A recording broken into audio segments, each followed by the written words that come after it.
네, 어텐션 뉴스 구병수 기자 나와 있습니다. 안녕하세요. 네, 안녕하십니까. 네, 오늘 어떤 소식 가져오셨습니까?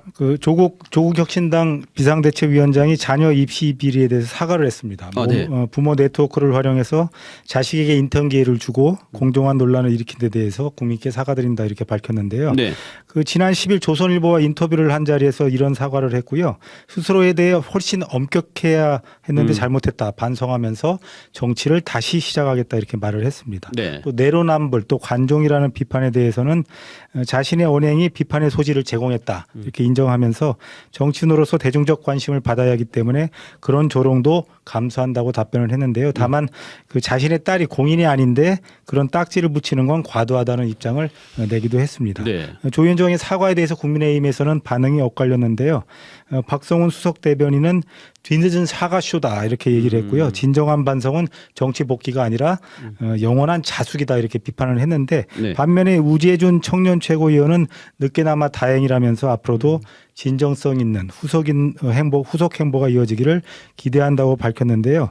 조 비대위원장은 광복절 특별 사면으로 풀려났죠. 맞아요. 이때 내가 사과한다고 2030 세대의 마음이 열리겠냐라고 이렇게 발언을 했었어요. 그래서 상당히 논란을 불러일으켰는데 네. 이때 이를 두고 우 최고위원이 한 방송에 출연해서 이분이 적어도 진지하게 반성을 하고 있어야 사면했어야 한다고 생각한다. 사면이 이른감이 있다고 생각한 거죠. 반성이 없었기 때문에 네. 사면을 하지 말았어야 되는데 모호한 상태에서 그냥 풀어주니까 이런 소리를 하고 계신다고 이렇게 날을 세웠는데 네. 이번에는 사과가 진정성이 있다고 판단한 모양입니다. 네. 조 위원장은 향후에 조국의 정치에 대해서 자신을 비판하고 반대하는 데는 그만한 이유가 있을 것이다. 그래서 거기에 따박따박 반박하는 건 정치인의 태도가 아니다. 성과를 내면 반대했던 분들도 조금씩 달라질 것이라고 말을 했는데요. 정치인 조국에 대한 엄정한 평가가 시작이 됐습니다. 네, 몸을 바싹 낮추는 모습을 보여주고 있네요. 네, 다음 소식은요? 네, 이재명 대통령이 어제 세관 마약 수사 외압 의혹과 관련해서요. 네. 수사 책임자인 임은정 서울 동부지검 검사장이 필요시 수사 검사를 추가해서 각종 의혹에 대해서 실체적 진실을 철저히 밝히라면서 백혜령 경정 파견을 지시했죠. 네네네. 경찰이 오늘 검찰이 요청하면 백경정을 파견하겠다는 입장도 냈고요. 백경정은 그동안 서울 동부지검에 꾸려진 검경 합동수사팀을 불법단체라고 이렇게 규정을 해왔어요. 네. 그래서 기존 합동수사팀을 해체하고 다시 만들어야 한다는 입장을 것으로 이렇게 알려졌는데 백경정이 합동수사팀에 어떻게 녹아 들어갈지는 뭐 알 수는 없지만 뭐 상당히 힘이 실릴 것으로 보입니다. 대통령까지 나서서 파견까지 지시를 했으니까요. 지난 2023년 그러니까 2년 전에 1월 필리핀 밀수 범행에 그 인천세관 공무원들이 연루됐다는 진술을 확보한 경찰이 대통령실과 경찰 그리고 관세청 고위 간부에 대한 사건을 수사를 했는데 이를 은폐했다는 그리고 외압을 받아 은폐했다는 의혹이 제기가 됐고요. 네. 검찰이 지난 6월에 경찰과 국세청, 금융정보분석원 등과 함께 합동수사팀을 꾸렸는데요.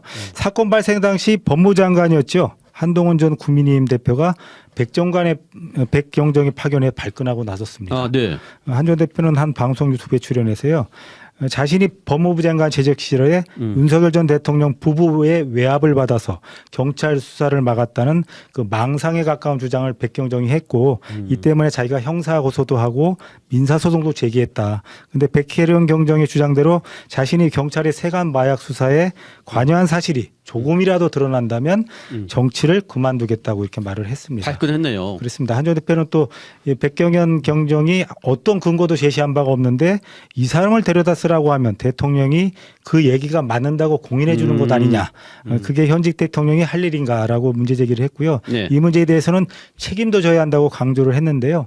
뭐 어떤 결론이 나올지는 모르겠지만 떳떳하면 죄가 될 건 없겠죠. 네, 그렇군요. 마지막 소식도 짧게 전해주시죠. 네, 홀로그램을 이용한 한국의 치안 기술이 주요 언론의 주목을 받고 있다는 소식인데요. 네. 지금 보시는 장면이 중구 저동 3공원에 설치된 홀로그램 경찰입니다. 네.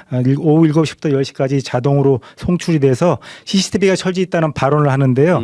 한국의 치안 시설이 기술에 대해서 많은 주목을 해외 언론이 하고 있는데 매체들이 이게 해당 지역 범죄율이 22%나 감소했다고 합니다. 하지만 네. 이것 보고 놀라 자빠지는 일은 없었으면 좋겠습니다. 네, 여기까지 듣겠습니다. 구병수 기자 수고하셨습니다. 지금까지 CBS 박지환의 뉴스톡이었습니다. 노컷으로 보는 뉴스의 새로운 기준. 지금 알림과 구독 설정하시고 함께하세요.